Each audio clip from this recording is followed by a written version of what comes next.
খাবারের জিনিস খুবই লোভনীয়, যা মানুষ থেকে শুরু করে পশু এবং কোনো না কোনো অদৃশ্য শক্তিকেও আকর্ষিত করে ফেলে। খাবার এমন একটা জিনিস, তাই বড় বয়স্করা বলে গেছেন, কোনো খাবারের জিনিসটা যদি খেতে হয় তাহলে নির্দিষ্ট কোনো স্থানে বা ঘরে খেতে হয়, কারণ এতে অতিথ্যের নজর পড়তে পারে। এমনই এক ভৌতিক গল্প নিয়ে আজ আমরা হাজির হয়েছি আপনাদের সামনে। বন্ধুরা, আমাদের গল্পের স্থান, কাল, চরিত্র সমস্ত কিছুই কাল্পনিক, বাস্তবের সাথে মিল থাকলে তা অবাঞ্ছনীয়। আমাদের আজকের গল্প কালিয়ারা মাছ। গল্পটি লেখনে আছেন পঙ্কজ, গল্প পাঠে আমি সুব্রত। শুরু করছি আমাদের আজকের গল্প কালিয়ারা মাছ।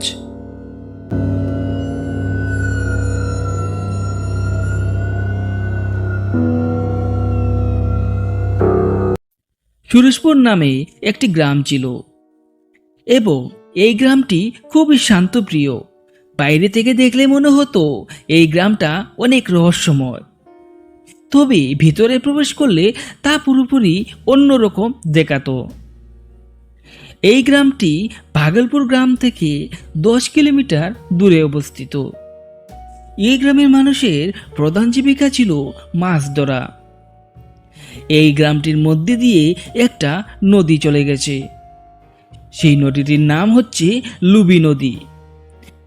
তবে এই গ্রামের মানুষজন এই নদী হৃদয় নদী বলে সম্বোধনা করে, কারণ এই নদী তাদেরকে বাঁচিয়ে রেখেছে, তাদেরকে জীবিকা অর্জনে সহায়তা করেছে। এই নদীতে রুই, চিংড়ি, কাতলা সব ধরনের মাছই পাওয়া যেত। বর্ষা হওয়ার পূর্ব মুহূর্তে সবাই জাল নিয়ে এই নদীতে প্রস্তুত থাকত। রবির মা রবিকে এই গ্রাম সম্পর্কে বলেছিলেন। সুরেশপুর গ্রামে নাকি রবির মামার বাড়ি। তখন রবি সুরেশপুর যাওয়ার জন্য বায়না শুরু করে। মা মা আমি মামার বাড়িতে যাব। মামার বাড়িতে এত মাছ, আগে বলনি কেন? আমাকে মামার বাড়ি নিয়ে যাও। রবি মাছ ধরতে খুবই ভালোবাসে। তাদের বাড়ির পাশে ছোট্ট একটা পুকুরে সে রোজ দিন জাল নিয়ে চলে যেত। তার মাছের নেশা খুব বেশি। তার এই বায়নায় রবির মা বলে ওঠেন, যাবি ঠিক আছে, তবে তোর পরীক্ষাটা আগে শেষ করে নে। 2 মাস পরেই তোর পরীক্ষা। তারপর রবি তার মার কথায় রাজি হয়ে যায়। রবি এবার শুধু দিন গুনছে, কখন যে পরীক্ষা শেষ হবে আর সে মামার বাড়িতে গিয়ে মাছ ধরবে, আনন্দ করবে। এইভাবে দিন কেটে যায়। অবশেষে রবি পরীক্ষার দিন চলে আসে এবং পরীক্ষা শেষ করে সে মাকে তার পুরনো কথা তুলে ধরে। মা মা তুমি আমাকে বলেছিলে যে পরীক্ষা শেষ হলে তুমি আমাকে মামার বাড়িতে নিয়ে যাবে। চলো না মা, মামার বাড়ি থেকে গিয়ে আসি। এখন তো আমার পরীক্ষাটাও শেষ। চলো না মা, চলো। ছেলের বায়নায় তার মা বলে ওঠেন, ঠিক আছে, আগে তোর বাবা কাজ থেকে ফিরে আসো, ওনার সাথে কথা বলে দেখি। উনি যদি বলেন আমাদের যেতে, তাহলে সবাই মামার বাড়িতে ঘুরে আসবো। তারপর রবি তার বাবার জন্য অপেক্ষা করতে লাগলো, কখন যে তার বাবা বাড়ি ফিরে আসবে। বিকেলবেলা তার বাবা কাজ থেকে ফিরে আসার পর রবি তার বাবাকে দৌড়ে গিয়ে ঝাপটে ধরল। রবির এরকম ব্যবহার দেখে তার বাবা বললেন, তুই আজকে আমাকে এইভাবে জড়িয়ে ধরলি কেন? নিশ্চয়ই এর পিছনে তোর কোনো মতলব আছে। আচ্ছা বল আমাকে, তোর মতলবটা কি? তখন রবি বলল, বাবা আমি মামার বাড়িতে যাব। শুনেছি মামার বাড়িতে অনেক মাছ, আর দাদুও রাত্রিবেলা মাছ ধরতে যান। আমিও দাদুর সাথে মাছ ধরতে যাব। তুমি কি আমাকে নিয়ে যাবে মামার বাড়িতে? চলো না বাবা, চলো। তখন রবির বাবা হেসে বলেন, ঠিক আছে, আমরা সবাই একসাথে তোর মামার বাড়িতে যাব। তাছাড়া আমার কাজের চাপের জন্য তোর মাও অনেক দিন ধরে তোর মামার বাড়িতে যেতে পারেনি। তাই এবার ভাবছি তোর মামার বাড়িতে গিয়ে ঘুরে আসব। এছাড়াও তোর দাদু দিদারও অনেক বয়স হয়েছে, তাই ভাবছি ওদেরকে গিয়ে একবার দেখে আসব। তার বাবার এরূপ কথা শুনে সে প্রচণ্ড খুশি হয়ে পড়ে। এ মামার বাড়ি যাব যাব, মামার বাড়ি যাব, কি মজা। তারপর তার বাবা মুখ হাত ধুয়ে ফ্রেশ হয়ে নেন এবং সন্ধ্যার সময় উনি রেল স্টেশনের দিকে রওনা দেন এবং সেখানে গিয়ে তিনি 3টা টিকিট কিনে নেন সরোজপুরের উদ্দেশ্যে। এবং বাড়িতে ফিরে এসে তিনি সবাইকে বলেন, কাল সকাল 6টার সময় ট্রেন। তোমরা সবাই নিজেদের কাপড় চোপড় গুছিয়ে নাও, সকাল সকাল আমাদের বের হতে হবে। সকালবেলা তারা সেই গ্রামের দিকে রওনা দিতে সবাই বেরিয়ে পড়ল। হঠাৎ রবির মা বলে উঠলেন, দাঁড়াও, আমার একটু কাজ বাকি আছে এখনো। তখন রবির বাবা বললেন, এখন আবার কি হলো? কাল থেকে বলে যাচ্ছি ব্যাগটা গুছিয়ে রাখতে, এখনো তোমার হলো না? তাড়াতাড়ি করে রেডি হয়ে নাও, ওদিকে ট্রেনটাও আসার সময় হয়ে গেছে। তখন রবির মা তাড়াহুড়ো করে ঘর থেকে বেরিয়ে পড়লেন এবং স্টেশনে যেতে না যেতে ট্রেনটা হর্ন বাজিয়ে দিল। তারপর তারা সবাই তাড়াহুড়ো করে ট্রেনে চড়ে বসলো। দীর্ঘ 4 ঘন্টা যাত্রা করার পর অবশেষে তারা সুরেশপুর স্টেশনে গিয়ে নামলো। স্টেশন থেকে বেরিয়ে তারা রাস্তায় পড়তেই তারা একটা চিৎকার চেঁচামেচি শুনতে পেল। সুরেশপুর সুরেশপুর, আসুন আসুন। রবির বাবা সেই অটো ড্রাইভারটাকে ডাকলো। তারপর তারা একটা অটো ভাড়া করে রবির মামার বাড়ির দিকে রওনা দিল। অটো করে তারা 30 মিনিট সময়ের মধ্যেই পৌঁছে গেল তার মামার বাড়িতে। তবে যাওয়ার পথে রবির বাবা 200টা মিষ্টি আর 5 কেজি দই নিয়ে যান এবং রবির মাকে বলেন, এতদিন পর শ্বশুর বাড়ি যাচ্ছি, কিছু না কিছু তো নিয়ে যেতেই হবে, তাই না? মিষ্টি আর দইয়ের হাঁড়ি নিয়ে রবির মা এবং রবির বাবা তারা 3জনই তার দাদুর বাড়িতে প্রবেশ করতেই তারা অনেক খুশি হয়ে যান। রবির দাদু দিদা খুশিতে তাদের জড়িয়ে ধরেন। রবির দিদা তার মাকে জড়িয়ে ধরে বলেন, তোকে অনেক দিন হয়েছে দেখিনি, আজ এসেছিস, আমার মন ভরে গেছে খুশিতে, আর তোদেরকে যেতে দেব না। তারপর তার দিদা রবিকে জড়িয়ে ধরে কান্না করতে শুরু করলেন, তুই এসেছিস ভাই, আমাদের কথা তোর মনে আছে? এইভাবে কিছুক্ষণ কথা বলার পর তাদের সবাইকে নিয়ে তারা ঘরে চলে যান। রবি কিছুক্ষণ পর তার দিদাকে বলে, দিদা দিদা, আমার অনেক খিদে পেয়েছে, সকাল থেকে কিছু খাইনি, আমাকে খাবার দাও, অনেক খিদে পেয়েছে।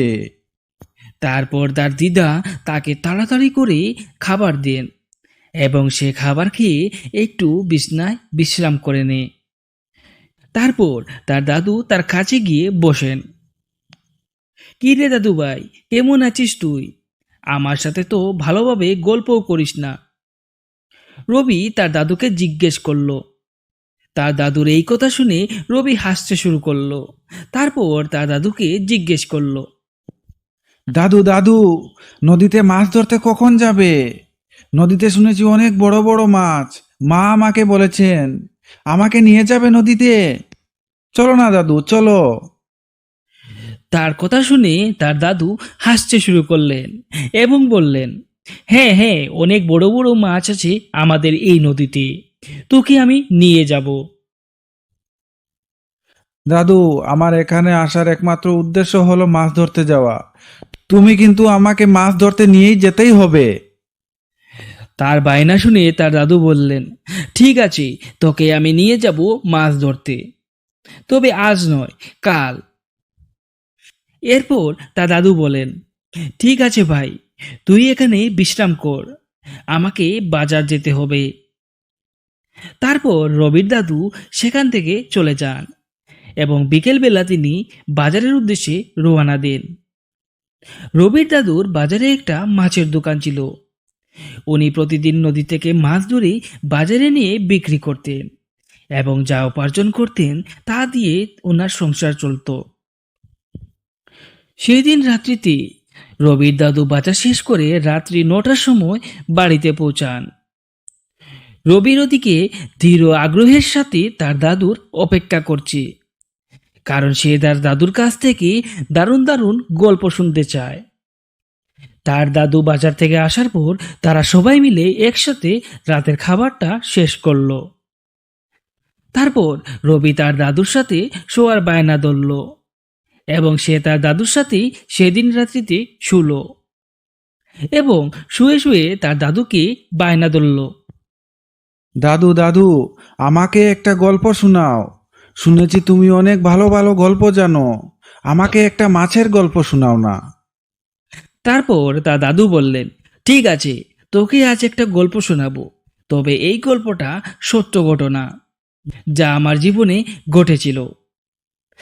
দাদুর মুখে এই কথা শুনে রবি এবার গল্পটা শোনার জন্য বেকুল হয়ে পড়ে এবং তার দাদুকে বলে, শোনাও শোনাও, আমি বেকুল হয়ে আছি।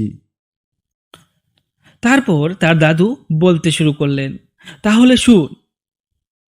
আমার যখন বয়স 25 তখন আমার বাবা আমাকে বিয়ে দিয়ে দেন। আমি তোর দিদার মুখটাও দেখিনি। বাবার এক কথায় আমি বিয়েতে রাজি হয়ে যাই। বিয়ে শেষ করে যখন তোর দিদির চেহারাটা দেখি তখন আমার মন এতটাই খুশি ছিল যে আমি তোকে কি বলবো। এত সুন্দর স্ত্রী পেয়ে আমি মনে মনে অনেক খুশি ছিলাম এবং প্রথম দেখায় তাকে অনেক ভালোবেসেছিলাম। একদিন তোর দিদার কালিয়ারা মাছ খাওয়ার ভীষণ ইচ্ছে হলো এবং তোর দিদার এই ইচ্ছেটাকে আমি পূরণ করার জন্য বাজারে অন্য মাছ বিক্রি করে বাজার থেকে বড় বড় দুটা কালিয়ারা মাছ কিনে আনি। আর তখনই ঘটে সেই ঘটনাটা। তখন রবি বলে, কি ঘটনা দাদু? আমাকে তাড়াতাড়ি বলো, আমি শোনার জন্য বেকুল হয়ে আছি, তাড়াতাড়ি বলো। তারপর দাদু বলেন, ঠিক আছে ঠিক আছে, ধৈর্য ধরে বস, আমি তোকে পুরো গল্পটাই শোনাবো আজ। তারপর আমি বাজার থেকে রওনা দেই। আমি অনেক খুশিতে খুশিতে হাঁটছিলাম। এইভাবে কিছুক্ষণ হাঁটার পর রাস্তার এক মোড়ে একজন ব্যক্তি দেখতে পেলাম, ভীষণ কালো এবং যার পরনে ছিল লাল বর্ণের একটা শালু। আমি ব্যক্তিটার কাছে যেতেই ব্যক্তিটা আমাকে বলল, কে সুবলদা, আপনি কোথায় যাচ্ছেন? তখন রবির দাদুর মনে হলো এই ব্যক্তিটা আমাকে চিনে কিভাবে আর আমার নাম ধরে এইভাবে ডাকছে কিভাবে। হয়তো লোকটা আমাকে চিনে তাই এরকম নাম ধরে বলছে। তারপর তিনি বললেন, এই তো বাড়ি যাচ্ছি, বউয়ের ইচ্ছে হয়েছে কালিয়ারা মাছ খেতে, তাই বউয়ের জন্য বড় বড় দুটো কালিয়ারা মাছ নিয়ে যাচ্ছি। তখন তার দাদু বলেন, এই তো বাড়ি যাচ্ছি। তারপর সেই ভয়ঙ্কর ব্যক্তিটা বলে ওঠে, ওই ব্যাগটার মধ্যে কি আছে? মনে হচ্ছে ব্যাগটা অনেক ভারী, আপনি বাড়িতে নিয়ে যেতে পারবেন না। ব্যাগটা আমার হাতে তুলে দিন, আমি কিছু দূর আপনাকে এগিয়ে দেব। তখন আমি বললাম, আরে না, আপনি এত কষ্ট করতে যাবেন কেন, লাগবে না, ব্যাগটা তেমন একটা ভারী নয়, এটা আমি নিয়ে যেতে পারবো। তবে লোকটা আমার সঙ্গ ছাড়েনি। লোকটা আমার সাথে বিভিন্ন ধরনের গল্প করতে করতে আমার সাথেই হাঁটছিল। আমি শুধু মনে মনে ভাবছিলাম লোকটা আমাকে জানে না, শুনে না, তারপরও লোকটা আমার সাথে এইভাবে হাঁটছে কেন এবং আমাকে এত সাহায্য করার কথা বলছে কেন। লোকটা গল্প করলেও আমি তার গল্পের এত একটা পাত্তা না দিয়ে আমি আমার আপন মনে হেঁটে যাচ্ছি। হঠাৎ পিছন দিকে একটা আওয়াজ হলো, কারো গলার চিৎকারের মতো। সেই চিৎকারটা শুনে আমি তাড়াতাড়ি করে মাথা ঘোরালাম এবং আমি দেখলাম আমার সাথে থাকা সেই লোকটা হঠাৎ কোথাও উধাও হয়ে গেছে। তারপর আমি ভাবলাম এটা হয়তো কোনো পাগল হতে পারে যে আমার সঙ্গ নিয়েছিল। তারপর এটা আমার মনের ভ্রম ভেবে আমি সামনের দিকে এগোতে লাগলাম। হঠাৎ আরও একটা চিৎকার এবং তীব্র গর্জন শুনতে পেলাম। ওই বেগে থাকা মাছটা আমাকে দিয়ে দে, নয়তো তুই আজ রাত্রি বাড়িতে ফিরতে পারবি না। দিয়ে দে বলছি মাছটা, আমার অনেক খিদে পেয়েছে। দিয়ে দে, দিয়ে দে। এই শব্দ শুনে আমি বুঝে যাই এটা কোনো মানুষ ছিল না, নিশ্চয়ই কোনো অতৃপ্ত শয়তান হবে যে আমার পিছু নিয়েছে এই মাছগুলো নেওয়ার জন্য। তারপর আমি পকেট থেকে একটা বিড়ি বার করে জ্বালি এবং সোজাভাবে হাঁটতে শুরু করি। আমি জানি আমার সাথে সেই শয়তানটাও সঙ্গ নিয়েছে, তবে আমি তাকে পাত্তা না দিয়ে সোজাভাবে হেঁটে যাচ্ছি। এইভাবে হাঁটতে হাঁটতে আমি একটা নদীর ধারে গিয়ে পৌঁছাই এবং সেই নদীটার উপর ছিল বাঁশের তৈরি করা একটা ব্রিজ। যেটা পার হতে যাব তখন হঠাৎ দেখতে পাই এক ভয়ঙ্কর ছায়ামূর্তি আমার সামনে প্রকট হয়েছে। নদীর উপর দাঁড়িয়ে আছে এক ভয়ঙ্কর কালো ছায়ামূর্তি, যার মাথা আকাশের উপরে চলে গেছে। তার ভীষণ ভীষণ পায়ের মধ্যে থেকে সে তাকে যাওয়ার জন্য নিমন্ত্রণ জানাচ্ছে। তারপর আমি কিছুটা ভয় পেয়ে যাই এবং তাকে জিজ্ঞেস করি, কে তুই? কেন আমার রাস্তা আগলে দাঁড়িয়েছিস? তখন সেই ভয়ঙ্কর কালো ছায়ামূর্তিটা, যার মাথাটা আকাশের ওপারে চলে গেছে, সে ভয়ঙ্করভাবে হাসতে শুরু করে।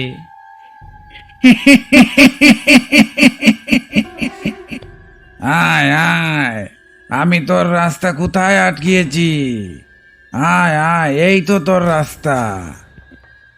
সেই ভয়ঙ্কর ছায়ামূর্তিটা আমাকে তার দুটো পায়ের মধ্যে দিকে যাওয়ার কথা বলছে, কিন্তু আমি জানি আমি যদি তার দুটো পায়ের মধ্যে দিকে যাই তাহলেই সে আমাকে মেরে ফেলবে, কারণ এটা কোনো সাধারণ আত্মা ছিল না, এটা ছিল ভয়ঙ্কর প্রেত আত্মা।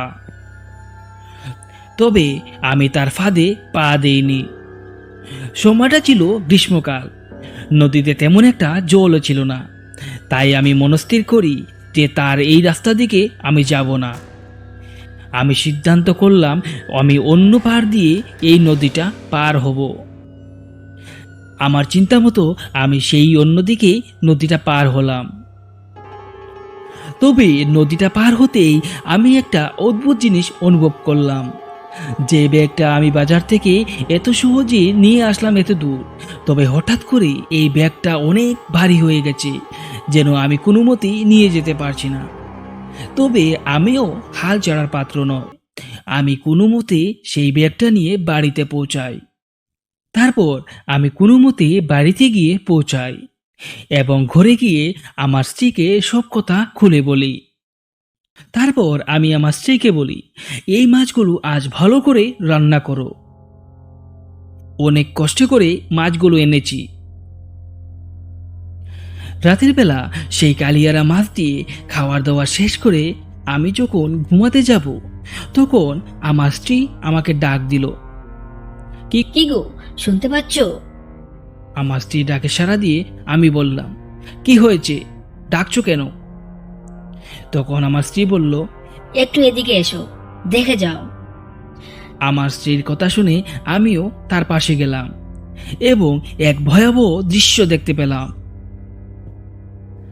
আমার সাথে আসা সেই ভয়ঙ্কর ব্যক্তিটা এবার আমার ঘরের উঠোনে দাঁড়িয়েছে, যার পরনে ছিল লাল শালু এবং সমস্ত শরীরে লুমলুম, এবং সে ভয়ঙ্করভাবে চেঁচিয়ে চিৎকার করে বলছে,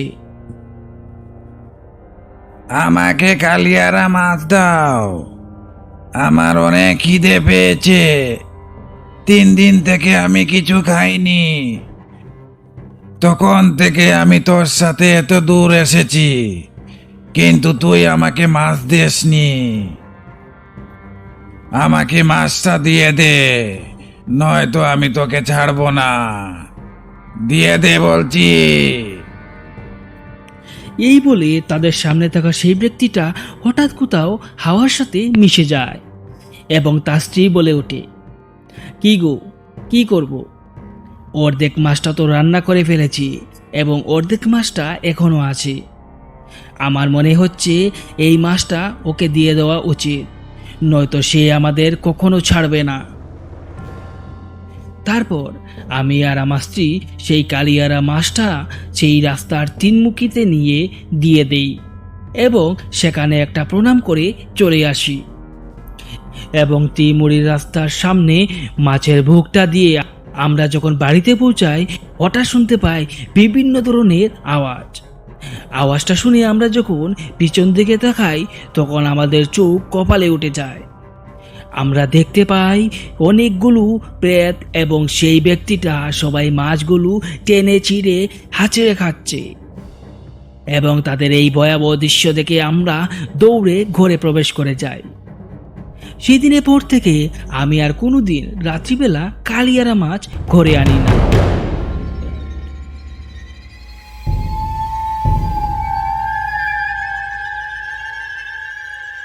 আপনারা এতক্ষণ শুনছিলেন আমাদের আজকের গল্প কালিয়ারা মাছ। গল্পটি যদি আপনাদের ভালো লাগে তাহলে অবশ্যই আমাদের ইউটিউব চ্যানেলটাকে সাবস্ক্রাইব করতে ভুলবেন না। দেখা হচ্ছে আবারও কোনো নতুন ভৌতিক গল্পে। ততক্ষণের জন্য সবাইকে শুভরাত্রি।